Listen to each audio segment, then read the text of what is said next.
让我们用最热烈的掌声来欢迎李伟文老师的分享。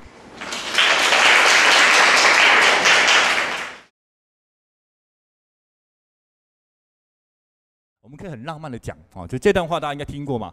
暮春者，春服既成，冠者五六人，童子六七人，欲乎于风乎于咏而归。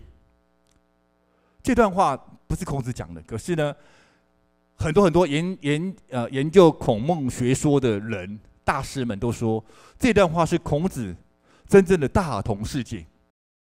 这段我翻译一下好了。暮春者就现在这个季节哈，3、4月、4、5月的季节，春天到了，然后呢？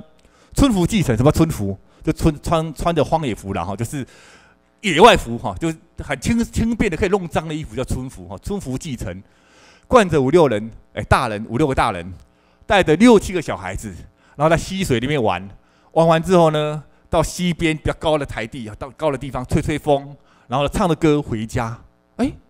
这么简单，为什么是孔子一辈子辛苦的最后所追求的大同境界？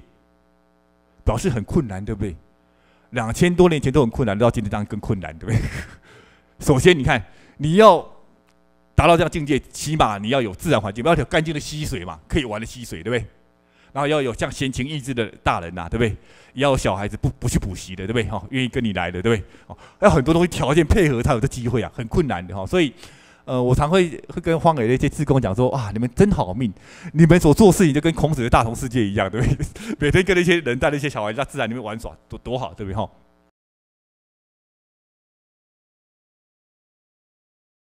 30、40年来，我个人的阅读习惯，我大概会，好这样讲哈，我每天会看几种书，我一天不会只看一本书，但我有个坏习惯是，每本书我都会从头看到尾。有人说这是坏习惯，可是这是我的习惯，没办法。就我任何一本书都会从头看到完，可是我不会一次只看一本书，我会同时看3、4本书。哪3、4本？就有某一本书是比较难的新的领域，就说我大概会每1、2年、2、3年会定一个主题，这个主题是我从来没接触过的，然后我觉得必须了解，就软胎生嘛，一个主题想了解的。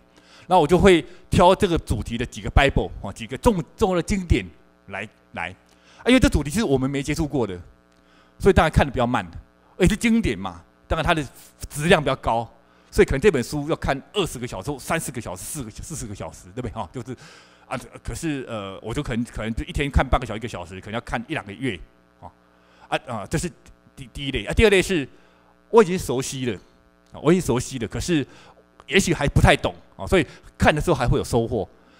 这样的书可能，换句话说，整个这个领域可能我是前几年已经看过，花一段时间看过，花了1、2年时间看过这个领域的，所以我现在在看，不吃力，可是也是会有长进。可能这样的一本书要看5、6个小时。第3本书是这个领域我已经很熟悉了，所以我可能看半个小时、1个小时就可以完全知道内容，甚至我可以知道他哪边写错，或哪边我可以写的比他更好。第3种书这种书也稍微要看一下。为什么这3种书要同时看？是我们如果只看第1种书，会觉得很挫折，对不对？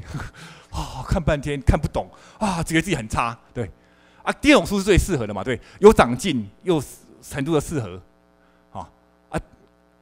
可是第3种书是要让我们有自信心的，对不对？